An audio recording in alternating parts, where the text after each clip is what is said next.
It happened in the suburbs of Seattle, Washington, in a quiet neighborhood where houses are surrounded by pine trees, and the streets are deserted in the evenings. Alex Stanton, a well-known entrepreneur and millionaire in the region, had just purchased one of the oldest mansions in the county. The house was in a neglected state, but Alex saw potential in it: history, style, prestige. He planned to move in within a week, as soon as the interior renovations were finished. The next day, toward evening, a 10-year-old boy named Tommy was sitting on the sidewalk not far from the mansion. His mother worked at a 24-hour diner, and he often spent time alone, wandering around the neighborhood. They had recently moved to the city, and could only afford a rented room in a rundown motel. It was that evening when Tommy witnessed something strange. A dark gray car without license plates pulled up to Alex's mansion. 3 men in masks and black clothing quickly got out. They slipped into the house through the back door and returned to the car 5 minutes later before driving off. Tommy had hidden behind some bushes the moment he sensed something was wrong and saw everything.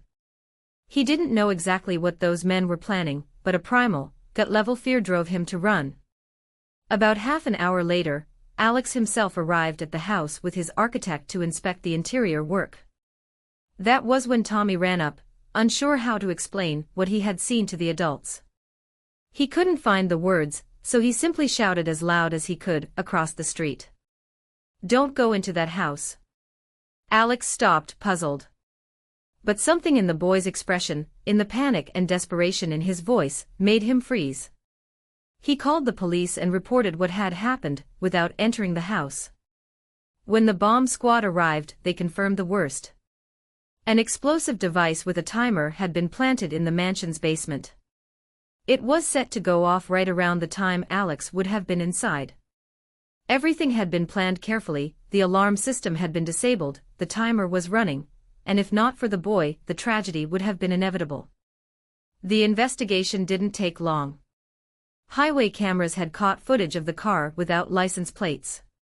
Police tracked it to a rented garage, where they found evidence linking the crime to one of Alex's closest business partners, a man he had worked with for over 10 years. It turned out the man had been planning for some time to eliminate Alex in order to take full control of the company and its assets. The criminals were arrested. The trial was swift. The evidence was undeniable. All members of the conspiracy received real prison sentences. Alex could never forget that an ordinary boy from the street had saved his life. He found Tommy and his mother and listened to their story.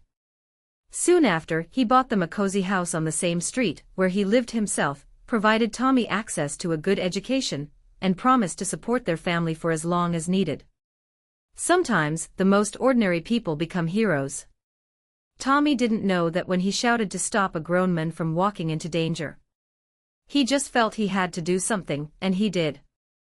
What an incredible story. Dear friends, if you enjoyed the video, give it a like and subscribe to the channel. There's much more to come.